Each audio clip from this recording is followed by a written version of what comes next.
On aime tous partir en vacances, mais parfois on se doute pas de ce qui peut arriver. Je vais vous raconter la fois où, sans faire exprès, je suis tombée sur un sort de rituel satanique dans une forêt. Avant de commencer la vidéo, n'hésitez pas à écrire une histoire que vous avez vécue dans l'espace commentaire et que je pourrai raconter dans une prochaine vidéo. Allez, bisous.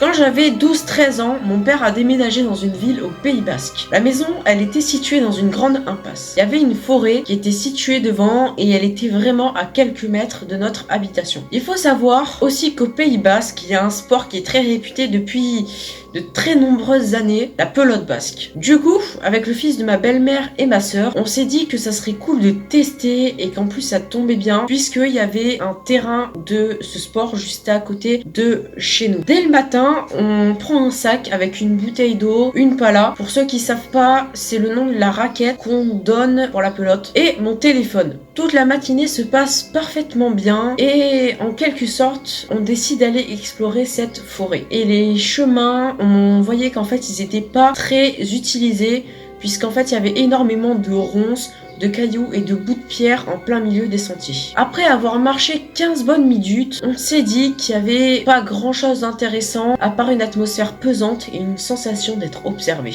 Sauf que, en fait devant nous, on n'avait pas vu, mais il y avait une cabane en bois qui avait l'air d'être en très bon état. Et ce qu'on voyait, en fait, c'était le derrière de la structure. Amusé, je voulais vraiment aller voir ce qu'il y avait dans la cabane. En continuant d'avancer, il y avait une odeur de feu. Ayant peur, en fait, qu'il y ait quelqu'un de bizarre dans cette cabane, j'ai donc décidé de prendre un bout de bâton dans ma main pour me défendre s'il y avait un problème. C'est à ce moment-là qu'en fait, j'ai vu qu'il y avait une table en bois située devant la cabane avec une bougie. Et juste derrière ça, il y avait des hommes habillés avec des tuniques noires et de la musique assez bizarre.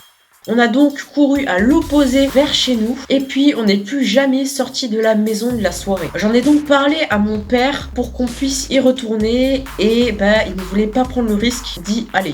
Ensuite, j'ai eu l'idée de prendre mon téléphone pour aller filmer tout ça et le poster sur mes réseaux. Et je suis retournée sur les lieux et il y avait toujours la cabane avec la table, mais il n'y avait rien. Et en fait, cette forêt, elle était vraiment bizarre parce que on entendait toujours des bruits. En fait, on se sentait observé.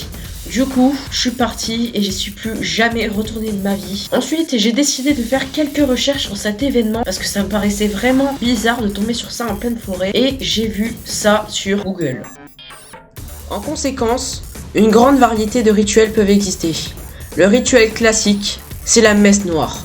Il s'agit d'une inversion de la messe catholique avec prêtres défroqués, symbole de chrétiens inversés et draps noirs. Des hommes habillés avec des tuniques noires et de la musique assez bizarre.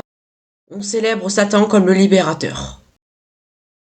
Si vous avez aimé la vidéo, n'hésitez pas à vous abonner. Là, on est à 160 abonnés, ça fait vraiment plaisir. On monte très très vite. Comme je vous l'ai dit au début, dans les commentaires ou sur Instagram, vous pouvez écrire une histoire que vous avez vécue, paranormale ou pas, ainsi qu'une vidéo étrange ou quelque chose auquel vous voulez que je raconte ou que je réagisse. Et donc moi je vous dis bon week-end et à la prochaine. Ciao.